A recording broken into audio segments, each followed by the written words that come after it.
chicken. What's happening, boy?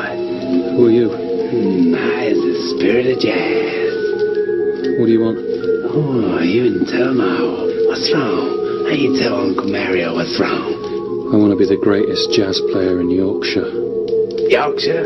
What is Yorkshire? Yorkshire is a place. Yorkshire is a state of mind. Yorkshire, New Orleans, it's all the same to me, baby. Yeah, maybe I'll make you famous. You want to be famous? Yeah. You want to be on the wall? Look at this guy, Blind Barney Shortbread. Huh? What a player. I seen him play with my own eyes. Man was a genius. What about this guy? Hot Wee Wee Jefferson. This is Titus Kid. Man, when he was playing, both pipes was on fire. I could make you like that. You want to be on the wall? Howard Moon? How do you know my name? It's on your trumpet case, asshole. Oh, yeah. So what do we do then? Well, maybe I'll make you famous. Maybe I'll do all I say. But maybe you got to do something for me. I got needs too, you know. What's? Never mind the itty-bitty details. Just sign here, baby. Sign here. In blood? Biro's fine.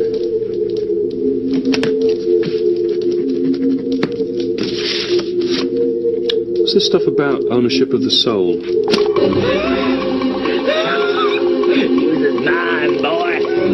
You sign right here. You signed your soul away. Yeah, I own you, baby. Every time you pick up an instrument, I'll be there. Inside you. Wearing you like a glove. Your sweet ass is mine. If your ultimate goal is to be famous, then you're gonna do a lot to get there. Like sign your name in blood in a contract with the devil. Like you're gonna end up on a one-way street and it's going nowhere. Like that's just the truth. I've seen so many people like forsake their moral code and their value systems just for a little bit of fame, and it's not worth it at the end of the day. It's really.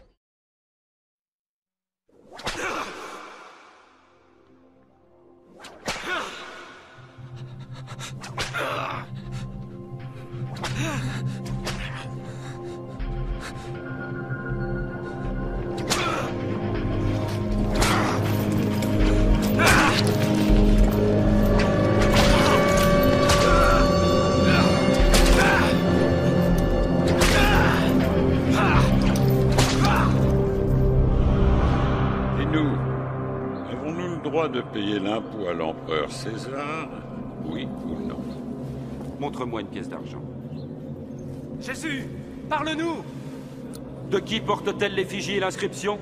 César! Alors rendez à César ce qui est à César, et à Dieu ce qui est à Dieu.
doit le torturer, vous. Libérez-le, c'est le Messie. Il n'a rien fait. Coupez les cordes. Quoi, porte-la. Allez, avance.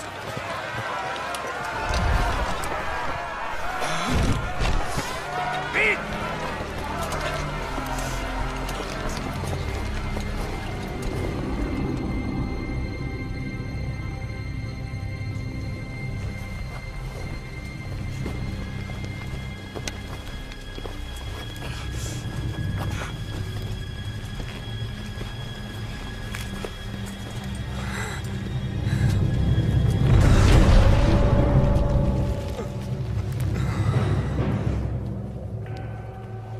Soldats, voici la tunique d'un mystique. La voici. Ne la déchire pas. Et attends donc. On va la jouer. Allez, plus vite.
Mon père, pardonne-leur.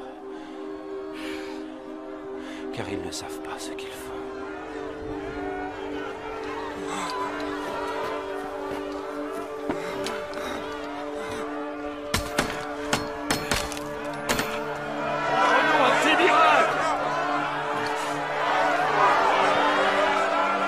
Sauve-toi toi-même si tu es le roi des Juifs. Il en a sauvé d'autres. Qu'il se sauve lui-même. N'es-tu pas le Messie? Sauve-toi et sauve-nous. Ne crains-tu pas Dieu? Il reçoit la même sentence que toi. Or, lui n'a rien fait de mal. Souviens-toi de moi, Jésus, quand tu reviendras comme un roi. Je te le promets. Aujourd'hui, tu seras au paradis. Avec moi.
Je suis la résurrection et la vie. Celui qui croit en moi vivra, même s'il meurt.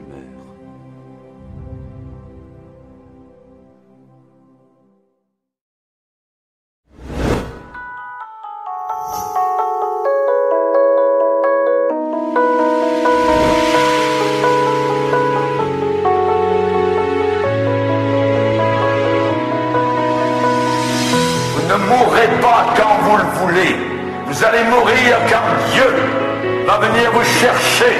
Et que vous le vouliez ou non, vous allez passer dans l'éternité. Dans 50 ans d'ici, la plupart d'entre nous, nous serons dans l'au-delà. Question, où seras-tu? Il n'y a que deux éventualités. Ciel, enfer. Les deux existent. Il ne peut pas exister un ciel s'il n'y a pas d'enfer. Il ne peut pas exister d'enfer s'il n'y a pas de ciel. Les deux existent. Et Jésus-Christ, le Fils de Dieu, c'est lui qui nous a enseigné ces choses. Ézéchias a refusé d'accepter la mort quand Dieu a déclaré « Tu vas mourir et tu ne vivras plus ». Il n'a pas donné d'ordre à sa famille, à sa maison. Il s'est tourné dans la muraille de chaux. Il s'est détourné des hommes. Il s'est détourné même du prophète Ésaïe, l'homme de Dieu de l'époque. Et il s'est tourné vers le mur blanc de chaux blanche. Et là, il ne voyait que Dieu. Il parlait à Dieu. Il a pleuré devant Dieu. Il a cherché Dieu. Il demandait simplement quelques années de plus.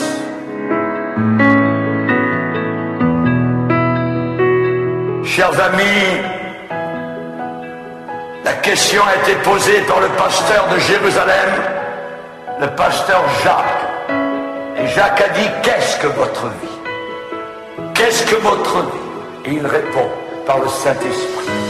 Votre vie est comme une vapeur qui paraît pour un peu de temps et qui ensuite disparaît. Nous paraissons quelques années et ensuite nous disparaissons. Mais nous continuons à vivre. Et nous avons besoin de nous préparer. C'est la raison pour laquelle la Bible dit « Prépare-toi à la rencontre de ton Dieu ».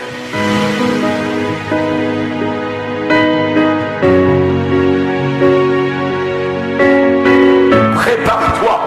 Le battement de ton cœur, boum, boum, boum. Un jour va faire boum, boum, boum. Il n'y aura plus de vie. Vous serez passé dans l'au-delà, dans l'éternité. Prépare-toi à la rencontre de ton Dieu.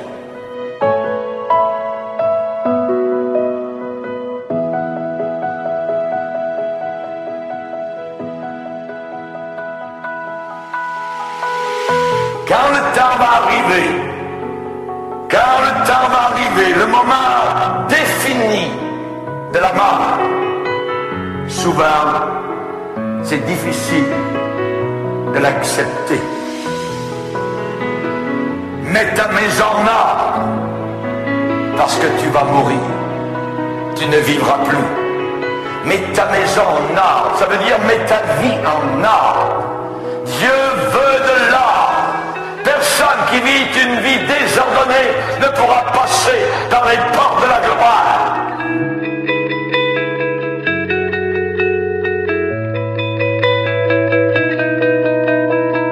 Il faut avoir une vie en ordre. Mais nous sommes désordonnés, nous sommes sales, nous sommes impurs. Nous avons besoin de quelqu'un d'autre. Et c'est la raison pour laquelle Dieu nous a envoyé la bouée de sauvetage, appelée Jésus-Christ, le seul et unique sauveur. On a besoin d'un sauveur qui nous sauve de nos péchés. Nous avons besoin de ce sauveur. Personne ne peut se présenter devant Dieu avec sa religion personnelle, avec ses bonnes œuvres. Les anges au ciel vont barrer les portes du ciel. Mais Seigneur, j'ai fait ceci, j'ai donné de l'argent à l'église, j'ai été bon, j'ai payé mes impôts. Non, la porte du ciel sera barrée devant vous, parce qu'il vous faut un sauveur avec vous pour entrer là-haut dans la gloire.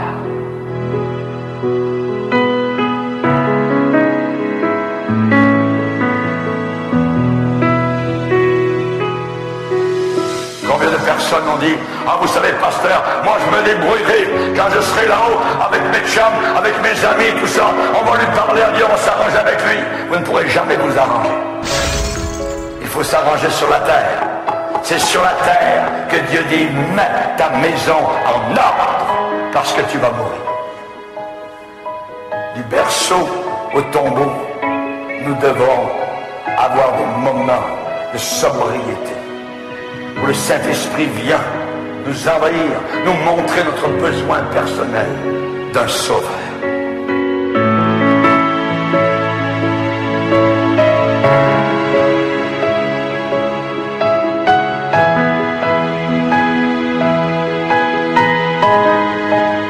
Quand le temps arrive, la mort va frapper.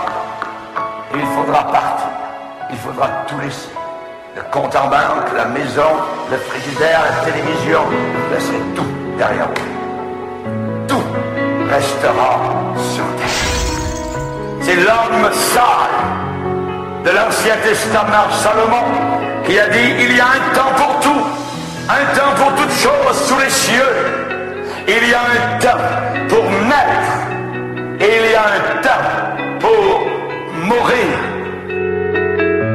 Quand la mort va frapper à votre porte, si vous n'avez pas donné votre vie à Jésus, ce ne sera pas les anges qui vous emmèneront dans le sein d'Abraham, dans le paradis de gloire. Ce sera les démons qui vous attireront vers l'enfer, là où il y a des pleurs, des grincements de dents, pour l'éternité, pour l'éternité, pour l'éternité, pour l'éternité.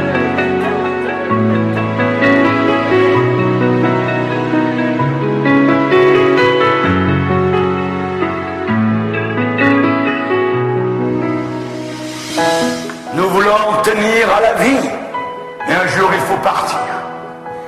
Mais Dieu a mis dans ton cœur la pensée de l'éternité. La pensée de l'éternité. La pensée de l'éternité.